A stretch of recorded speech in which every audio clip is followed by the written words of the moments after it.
ng magiliw, perlas ng silanganan. Naiintindihan kaya nila ang sinasabi nila? Lupang hinirang, buyan ka ng nagiting.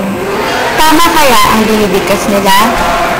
Iba-iba ang kanilang edad, pero pare-pareho silang bata kung mag-isip. Autistic, MR o mentally retarded, at Downs o Down syndrome ang mga estudyante dito. Sila ay mas kilala sa tawag na special children.